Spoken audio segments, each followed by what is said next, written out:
Inilatag ni Sultan Masura Mayor Dato Armando Masura Sr. ang mga programa at proyekto para sa mga kabataan sa isinagawang Municipal State of the Children's Address. Ang kwentong programa at proyekto sa kabataan mula kay Jen Garcia. Sa temang Kabataang Bangsamoro, protektahan laban sa printed at online sexual abuse and exploitation. Ipinagdiwang ng lokal na pamahalaan ng Sultan Mastura ang Buwan ng Mga Bata. Ipinakita ng aktibidad ang malinaw na dedikasyon ng LGU at ng mga katuwang na ahensya sa pangangalaga at proteksyon ng karapatan ng mga bata. Katuwang ang MSWDO, MHO, MBHTE, PNP, MAFAR at Sangguniang Bayan, matagumpay na naisagawa ang programa na dinaluhan ng mga kabataan mula sa iba't ibang barangay sa bayan. Tampok sa naturang pagdiriwang ang State of the Children's Address ni Sultan Mastura Mayor Armando Mastura Sr., kung saan ibinahagi niya ang mga nagawa ng LGU, mga kasalukuyang proyekto at mga planong nakatuon sa edukasyon, kalusugan, nutrisyon, proteksyon ng mga bata, serbisyong panlipunan at kabataan.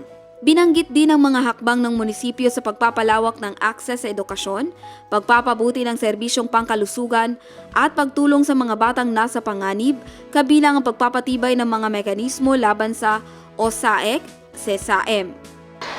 Kaya ang dapat sa atin, mga magulang, ay dapat ay magkaisa tayo tungo sa magandang kinabukasan ng ating mga anak.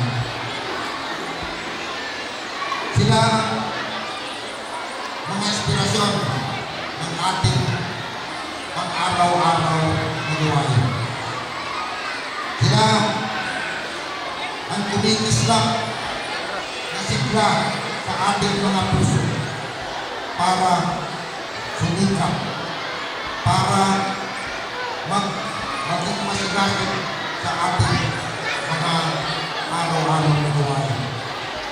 Sila ang tinitignan natin na humuhubog sa ating pangarap pagkat kinabukasan na sa future ng kanilang ating pangarap.